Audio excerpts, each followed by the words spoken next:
Hi, welcome to Breaking the Panels. I'm Ashley, and we are going back to 2014 and to Captain America the Winter Soldier, starring Chris Evans, Sebastian Stan, Scarlett Johansson, Samuel L. Jackson, and Robert Redford, and is directed by the Russo brothers.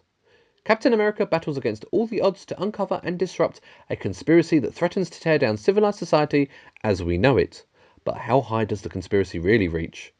Steve soon learns that nobody can be trusted. This is emphasized as a brother in arms from his past returns to end him once and for all.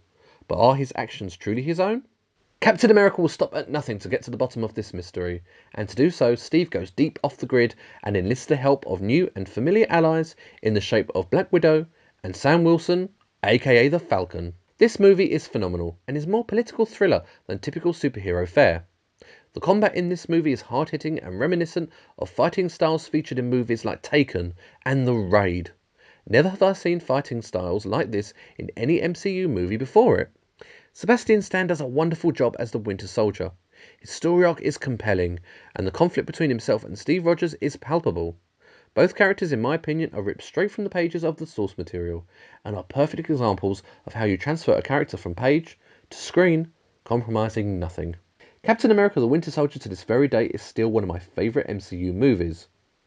Writer Ed Brubaker and artist Steve Epting created one of the greatest Captain America story arcs of all time in the mid-2000s that reintroduced Bucky Barnes to the Marvel Universe as the deadly and mysterious Soviet assassin, the Winter Soldier. This run of comics, along with the Ultimates, also from the 2000s, by Mark Millar and Brian Hitch, influenced much of the foundation of the MCU that is still felt to this very day.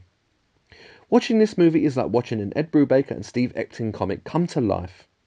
Did you know that Samuel L. Jackson's likeness was used for Nick Fury in the inaugural issue of the Ultimates comic back in 2002? This proved so popular that Samuel L. Jackson's Nick Fury was the only choice for the MCU. Speaking of Nick Fury, wow, did he have one hell of a sequence in this movie. As a rule, in the MCU, Nick Fury has been more informative and less physical. But that car chase scene, wow. It was hard-hitting, it was intense, and explosive. This scene really highlighted for me just how different The Winter Soldier is from any other Marvel Cinematic Universe movie. At times it felt more like a Bond movie, with its espionage and political narrative running through it and making up the backbone of the story. As for the directors, the Russo brothers have a real understanding of what Steve Rogers stands for and what backdrop best serves his character and development. The studio believes in the Russos so much so that they have assigned them Avengers Infinity War and the upcoming untitled fourth installment of the Avengers series to direct.